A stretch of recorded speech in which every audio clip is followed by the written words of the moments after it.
Hello at class. Today we will learn science chapter 2 lecture 23.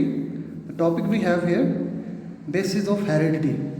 तो बेटा अगर heredity की बुनियाद की बात करेंगे ना, बेस की बात करेंगे, तो इसकी डेफिनेशन ये है, the basic physical and functional unit of heredity is called gene. What? The basic physical and functional unit of heredity is called jeans. यानी ये जो जितनी भी इंफॉर्मेशन होती है ना, जितनी भी इंस्ट्रक्शंस होती हैं, वो सारी इसके अंदर स्टोर होती है. ठीक है. और ये इंस्ट्रक्शंस के तौर पे काम करती है. किसके तौर पे? इंस्ट्रक्शंस के तौर पे काम करती है. जो क्या बनाती है? Instruction molecules, to make molecules. और उन मॉलिक्यूल्स को हम क्या बोलते हैं? प्रोटीन्स बोलते हैं. क्या चीज़ बोलते हैं? प्रोटीन्स बोलते हैं. अब जीन्स की बात करें तो बेटा ये पेयर्स में पाए जाते हैं. किस में पाए जाते हैं? पेयर्स में पाए जाते हैं. Every heredity character in an organism, जिसमें आ जाती है टॉलनेस, ड्वार्फनेस.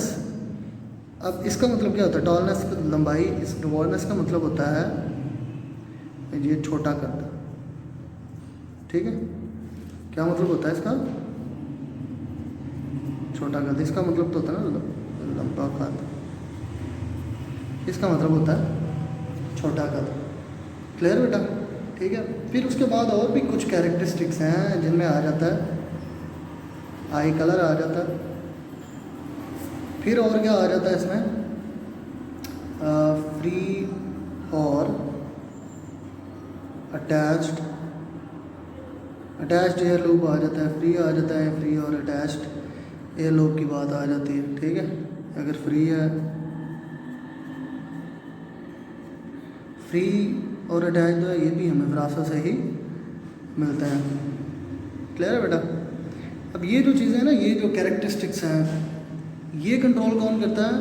दिस ये जो कैरेक्टरिस्टिक्स हैं controlled by pair of genes. कौन कंट्रोल करता?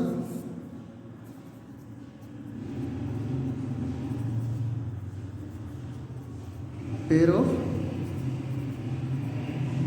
जीन्स. ठीक है. अच्छा बेटा, नेक्स्ट हम बात करते हैं इसकी. चले देखते हैं. नेक्स्ट बेटा ये जीन्स की ओरिजिन की बात करते हैं. ये विरासत में हमें कैसे मिलता है? ये दो पेयर होते हैं जीन के. ठीक है. तो एक हमें मिलता है किससे? एक मिलता है the pair. Clear? Pair come from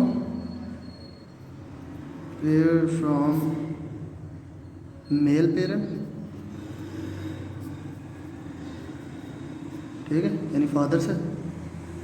clear? और दूसरा जो है वो मिलता है हमें मदर से. ठीक है. फीमेल पेरेंट से. ठीक है बेटा? यानी मदर से, माँ से. ये दोनों मिलते हैं. ये दोनों कैरेक्टरिस्टिक्स हमें अपने पेरेंट्स से मिलती है. ठीक है. वेल, जीन जो होता है वो पेयर की फॉर्म में होता है. और उसके जो पेयर में जो कुछ कैरेक्टरिस्टिक्स हैं वो आदि हमें क्या से मिलती हैं? माँ बाप से मिलती हैं. ठीक है.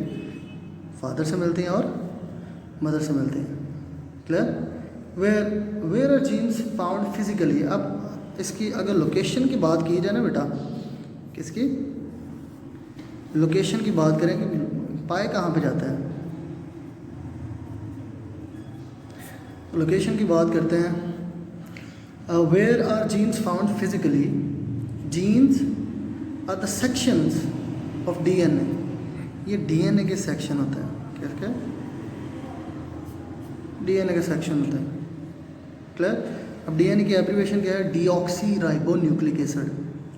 क्या एब्रीविएशन है? Deoxyribonucleic acid. ये मॉलिक्यूल की फॉर्म में होता है. Molecule are located on chromosomes. Chromosomes के ऊपर होता है. ठीक है बेटा? ये क्रोमोसोम है. क्रोमोसोम के आगे कहीं जीन होता है और फिर जीन से आगे कहीं डीएनए होता है. क्लियर बेटा? चले आगे देखते हैं. अब डीएनए के सेक्शंस की बात करें तो उनमें से क्या है? एक जीन है. क्या चीज़ है? जीन. अब जीन क्या है? एक सेट ऑफ इंफॉर्मेशन है. Set of information. क्लियर बेटा? अब ये इन्फॉर्मेशन क्या है?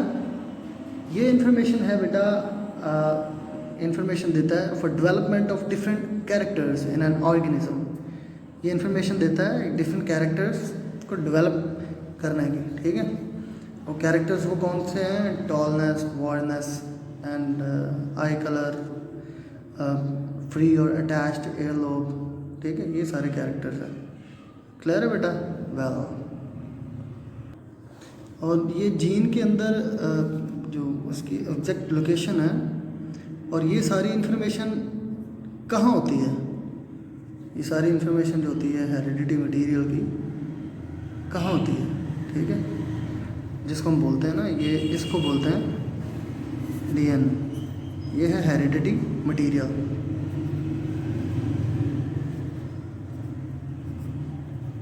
क्या चीज़ है बेटा? Heredity material. क्लियर है? वेल, नेक्स्ट हम देखते हैं। नेक्स्ट है बेटा डीएनए और जो प्रोटीन्स हैं, डीएनए एंड प्रोटीन्स और कंपोनेंट्स ऑफ क्रोमोसोम्स। ये दोनों क्रोमोसोम्स के क्या है? कंपोनेंट है। क्लियर? अब क्रोमोसोम्स क्या होता है? क्रोमोसोम्स और थ्रेड लाइक स्ट्रक्चर, धागे की शक्ल का होता है, ठीक है? धागे की तरह का होता है chromosomes. Found in nucleus of cell. ये न्यूक्लियस में पाया जाता है। कहाँ पाया जाता है? ये सेल के अंदर न्यूक्लियस है और यहाँ पे कुछ धागों की शक्ल में होता है, ठीक है? They appear as distinct structures only during cell division. ये सेल डिवीजन में भी पता चलता है कि इसका स्ट्रक्चर ऐसे है, अदरवाइज इसका स्ट्रक्चर का नहीं पता चलता, अदरवाइज ये धागे की तरह का ही लगता है। Typical chromosome consist of 2 arms. ये देख सकते हैं, एक ऊपर है एक नीचे है। 2 आर्म्स होते हैं इसके, यानी 2 बाजू होता है, कॉल्ड क्रोमैटिड्स। इन 2 बाजुओं को क्या बोलते हैं? क्रोमैटिड्स। क्या बोलते हैं? क्रोमैटिड्स, ठीक है बेटा? Well, which are attached to the same part called centromere. ये किसके साथ होते हैं? ये दोनों बाजू, ये सेंटर जो है इसको बोलते हैं सेंट्रोमेर, इसके साथ अटैच होता है, ठीक है बेटा? क्लियर है? वेल, अगर हम बात करें ना the relationship between the cell nucleus, chromosomes, genes and DNA, इनके रिलेशनशिप की बात करें तो हमारे पास क्या चीज़ है बेटा? हमारे पास एक डायग्राम बनी हुई है बुक के ऊपर, ठीक है? पेज नंबर 24 के ऊपर। आपने इसको कंसल्ट कर लेना और आपको इसका रिलेशन समझ आ जाएगा, ठीक है? जैसे ये सेल है, तो सेल के अंदर क्या है? एक न्यूक्लियस है और न्यूक्लियस के अंदर क्या है बेटा? क्रोमोसोम्स है, ठीक है? उन्होंने बाहर दिखाया हुआ क्रोमोसोम निकाल के, ठीक है? ये क्रोमोसोम है। क्लियर? और ये इसी क्रोमोसोम से क्या आगे निकलता है? क्या निकलता है आगे? डीएनए, ठीक है? और डीएनए इसी क्रोमोसोम से निकलता है। डीएनए की शक्ल कुछ इस तरह से होती है,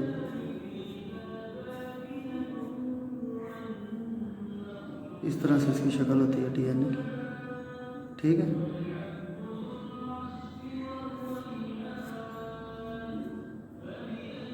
ठीक है बेटा? डीएनए की शक्ल इस तरह से होती है। वेल, अब ये सारा इसके साथ क्या ताल्लुक है आप देख सकते हैं। सेल के अंदर न्यूक्लियस और न्यूक्लियस के अंदर ये क्रोमोसोम से डीएनए, फिर ये यहाँ पे क्या चीज़ होती है बेटा? जीन्स होते हैं। क्या होते हैं? जीन्स होते हैं। ये इनका आपस में ताल्लुक है। होपफुली बेटा आपको समझ आई होगी। Thank you so much, bye.